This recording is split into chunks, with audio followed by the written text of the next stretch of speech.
não parar, não precipitar e não retroceder. Então dizer para esse cara, sabe quando nós vamos parar? Nunca, nunca na sua porca vida, Canal, tranquilo? Então, na nossa comunidade do YouTube a gente sempre deixa alguma postagem juntamente com alguns links de livros para vocês adquirirem, e também deixamos sempre aqui nos comentários e na descrição do vídeo nossas redes sociais. Então se inscreva no canal, siga a gente nas redes sociais e quem puder apoie o nosso canal financeiramente. Temos Pix, Vaquinha, Apoies e temos nosso conto também para quem quiser nos ajudar. Tranquilo? É isso aí. Sempre com Deus, pátria, família e liberdade por um Brasil melhor. Valeu!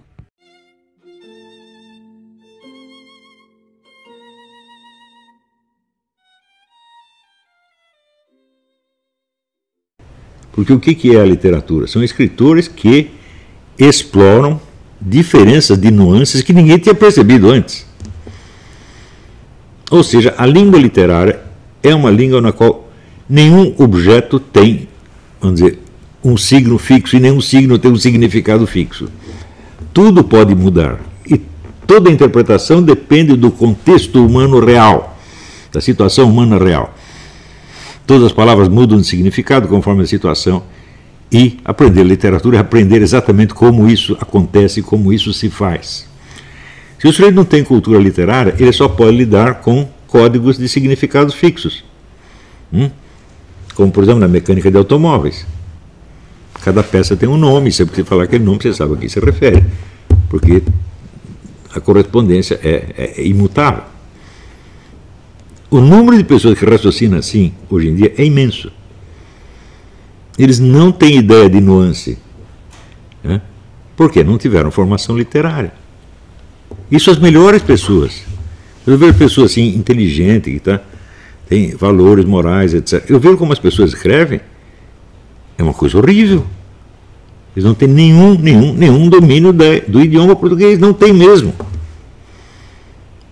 E se você pega esses caras que estão no governo, então pior ainda. Então, é por isso que eu digo que a literatura é a base de toda a cultura superior. As ciências não são, porque nas ciências tudo tem significado estabelecido e definitivo. A terminologia científica, você conhecer a terminologia científica, você não é um homem culto por isso. O homem culto é o sujeito que sabe lidar com terminologias que não são fixas. Portanto, ele sabe a expressão verbal de situações novas que ele nunca viveu antes. Agora, se você pega as situações que vive um mecânico de automóveis, são sempre situações repetitivas. Claro, tem uma certa variação, um certo leque de situações possíveis, mas nenhuma que não tenha nome. Não é isso? E a terminologia de qualquer área científica é estabelecida de uma vez para sempre. Não há situações sem nome. Isso quer dizer que se você estudar a ciência e aprender a terminologia, você não se tornou um homem culto por isso. A pior ilusão é você achar que cultura científica é cultura. Não é cultura. Isso é apenas educação ou instrução. Então,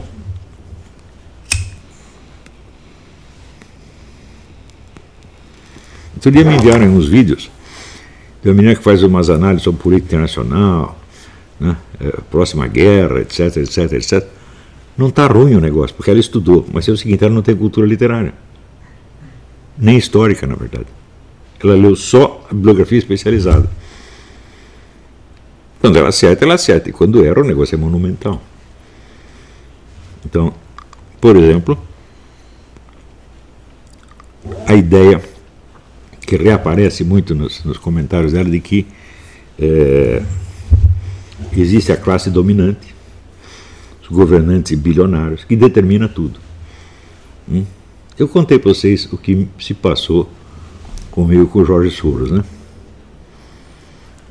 Eu perguntei para ele o negócio do Foro de São Paulo, ele não sabia o que era e tentou fingir que sabia. Quer dizer, coisa de criança, evidentemente. Eu digo, mas como é que esse cara está mexendo na América Latina e ele nem sabe o que é o Foro de São Paulo? É simples, ele tem um monte de assessores muito bem pagos, que sabem muito mais do que ele e que ditam o discurso dele para ele e ele repete. Então quem é que está mandando? É o Jorge Soros? Não, são os assessores.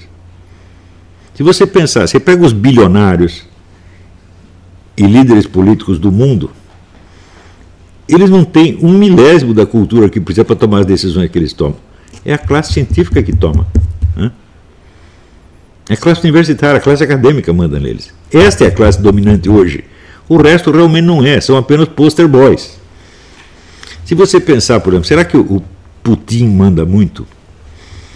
O Putin não leu 1/1000 do que o Dugin leu. Claro que ele toma a decisão final, ele tem que assinar, tá certo?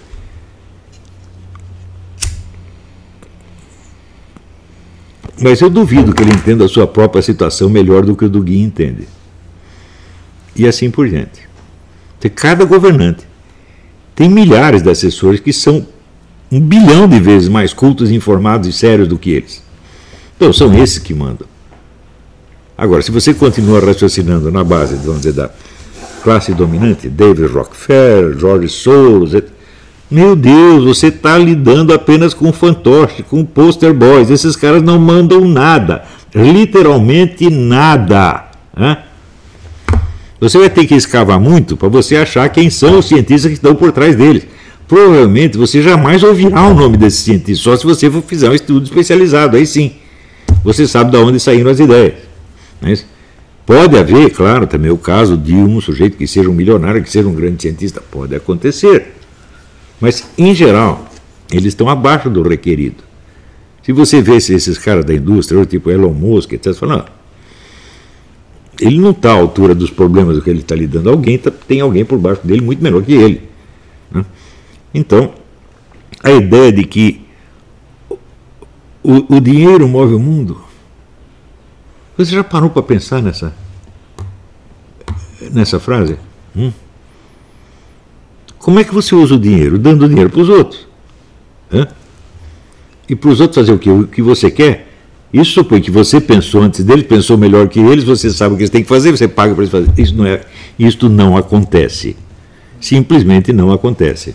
Não acontece nem sequer na economia. Houve mais de 10 anos, mais de 20 anos atrás, um economista francês, cujo nome me escapa agora, escreveu um livro chamado L'Économie du Diable. E a primeira frase é o seguinte: esse negócio de economia mundial não dá para entender nada. Isto é um economista altamente experiente, professor da Sorbonne, etc, etc, etc. E você acha que qualquer ministrinho ou qualquer presidente de nação latino-americana está entendendo? Que grande ilusão, meu Deus. Tudo no mundo atual é muito complexo e precisa muitos gênios para entender qualquer coisinha. Então são esses gênios que mandam. Isso é a classe dominante hoje em dia. A classe acadêmica, a classe científica. Agora, em que medida esse pessoal é confiável? Eu digo, é muito relativo. Por exemplo, eu acabo de ler um livro do Brian Ridley, que é um grande cientista britânico, um grande físico, talvez o maior físico britânico vivo. Ele dá lá uma lista de bobagens que a ciência, que estão sustentadas pelo consenso científico, e os quais você não tem prova nenhuma.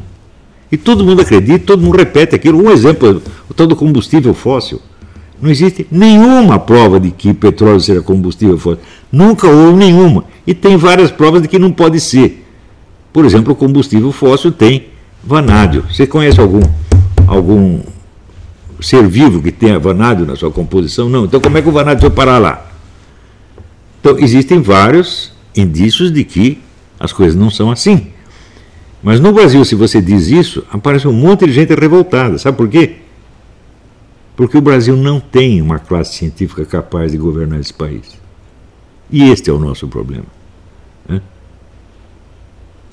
O fim das nossas universidades nos coloca numa posição de submissão perante o mundo.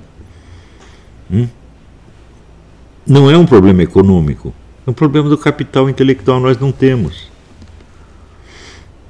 Então isso significa o seguinte, que chega americano, chinês, alemão, tudo pode nos fazer de idiota. Quando você vê que a melhor universidade brasileira está abaixo do lugar do 250º, Acabou, gente, acabou. Nós não mandamos nada, nós não somos nada. Nós somos coitados, pô. Então, o primeiro problema do Brasil é criar uma intelectualidade capacitada. Este é o primeiro problema. Eu estou dizendo isso faz 30 anos. Né? Mas e a reforma da Previdência? Eu digo, você acha realmente que esses 600 e tantos deputados lá entendem o problema da reforma da Previdência? Eles não entendem. Eles entendem aquilo que está na área de experiência deles. E a área de experiência deles é o seguinte: a política para eles é uma profissão. Eles são caras que não conseguiram dar certo em nada na vida e decidiram se candidatar. Não é isso?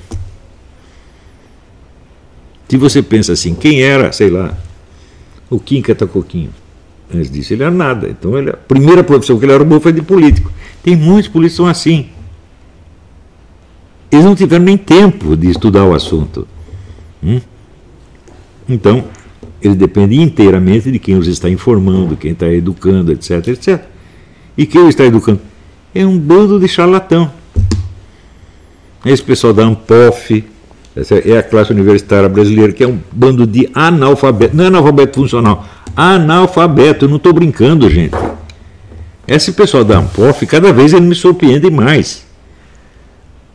Né? Outro dia o sujeito querendo provar que não existe grande influência marxista no Brasil, ele diz, mas só na parte de filosofia só 4% dos trabalhos são Marx. E o 4%, então, isso é mais do que o pessoal que leu Marx no MST. Quer dizer, desde quando para você ser um militante de um movimento comunista você precisa ler Marx? Quando que... Veja, o Lula foi o sujeito que salvou o movimento comunista na América Latina. Isso é reconhecido pela própria FARC. Quando que o Lula leu Marx?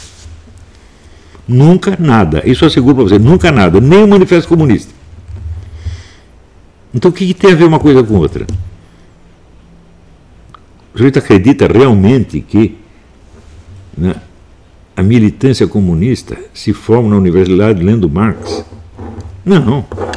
Primeiro que na universidade não se lê livro, só se lê apostila. Né? Tira xerox de umas páginas lá e lê essa porcaria. Né? E você vai ler Marx quando tem coisa muito mais interessante. Você pode ler, né, o Frei Beto, você pode ler o Leonardo Boff, você pode ler o Milton Santos, você pode ler o Paulo Freire. Tem milhões de coisas para você ler. Né? Até o Antônio Gramsci é muito mais interessante do que Karl Marx. Então, eu pergunto, o sujeito que fez essa declaração, ele pensou antes de dizer? Não, ele quis dar uma impressão. Impressão de quê? De que não existe dominância comunista nas universidades. Ele quis dar essa impressão e usou esse negócio para dar impressão. Ele não parou para pensar no assunto 1 minuto e não tem condição de examinar para isso. O sujeito não sabe ler o resultado de uma pesquisa. Uma pesquisa simples. Não é isso? Então, quando eu digo, olha, o critério para você saber se existe dominação comunista nas universidades ou não, é você perguntar quantas teses anticomunistas foram aprovadas.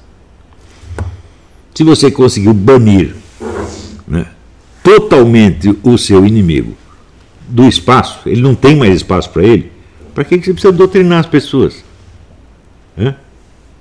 Não há necessidade de doutrinação, de propaganda nem nada, porque todo mundo vai seguir o caminho que já está estabelecido, e o caminho alternativo não existe, ele está ausente, é impensável, inimaginável, ele nem existe. Então, como é que um sujeito desse chega a ser assim, professor de ciência política, professor de filosofia? Meu Deus do céu! O pessoal está brincando com isso, né? Está pensando que esse negócio de intelectualidade, de capital intelectual, é assim, é só para você mostrar, só para você brilhar?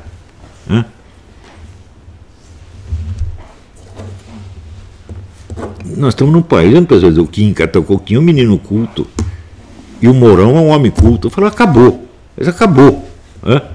Eles não sabem o que é um homem culto. E quem diz isso não sabe. Você pega a classe jornalística inteira, eu conheço a classe jornalística há mais de 50 anos.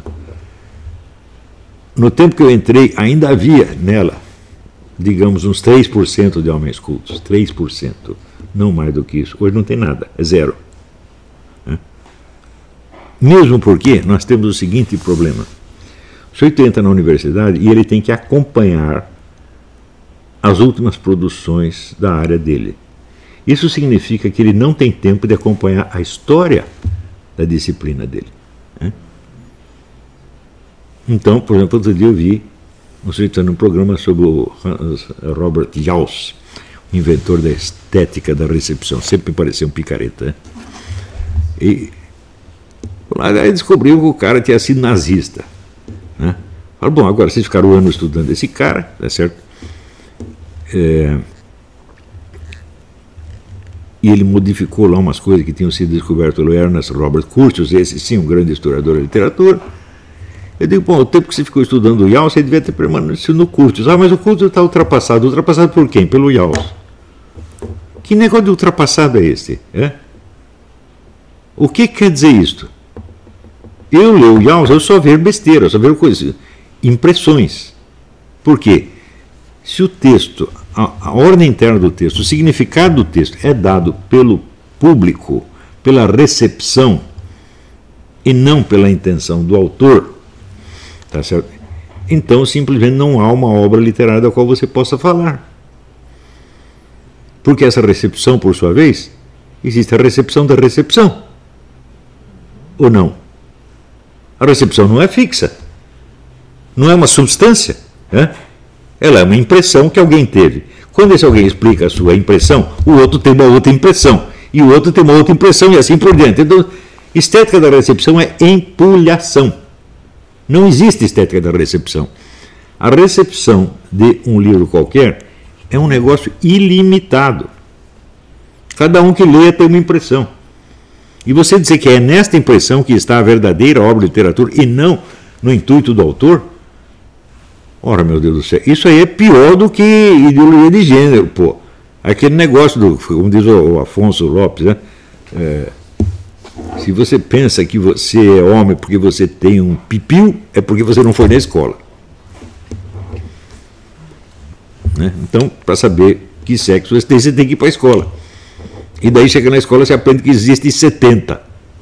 Quer dizer, antes você sabia, agora não sabe mais. Então, a estética da recepção é a mesma coisa. Então você pega um picareta nazista, durante anos lê aquela porcaria, fica embevecido, e depois quando descobre que é nazista, você não sabe o que fazer. Mesma coisa o Heidegger. Olha, a primeira vez que você leu Heidegger, você tem que ter imediatamente a impressão seguinte: este cara é um gênio, mas ele está me enrolando. Então é exatamente a impressão que eu tive. Lendo Hegel também. Esse cara é um baita gênio, mas ele está com treta. E eu não sou capaz de descobrir qual é a treta dele. Então vamos deixar isso de lado e ler um neguinho mais honesto, tá certo? Que não vai me criar problema. Né? Mais tarde, quando eu estiver mais fortinho, eu volto aqui. O Jauss é a mesma coisa. Mas, se você está na universidade, você tem que acompanhar a produção. Né? E isso eu vou dizer uma coisa para você: não é possível. Não existe esse negócio de acompanhar a produção. Lá no Paraná, na Universidade do Paraná, eu falei, olha, um especialista de qualquer área, ele tem que ler pelo menos 80 livros da sua especialidade por ano, só para ele ficar atualizado. E isso é verdade. Com 80 livros vai ficar atualizado? Não. 80 também não basta. Por quê? A produção científica, entre aspas, é obscena. Né? É aquele livro, dois caras escreveram a Ilusão Matemática, uma coisa assim. Esse livro é de 20 ou 30 anos atrás. E ele dizia assim: anualmente publicam-se 40 mil trabalhos novos na área de matemática. E a coisa já está tão especializada que os chefes do departamento não conseguem entender os trabalhos para os quais eles têm que dar verbas. É?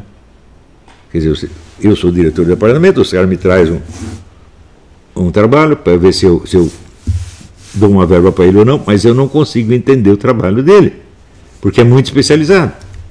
Então, quer dizer, as verbas são distribuídas de maneira totalmente aleatória, e isto é a ordem intelectual do mundo, a total desordem. Isso quer dizer que o crescimento ilimitado da profissão universitária é uma das causas da desgraça humana. Porque você tem mais gente dando palpite, mais gente falando besteira, e não há um cérebro humano capaz de abarcar aquilo. Então...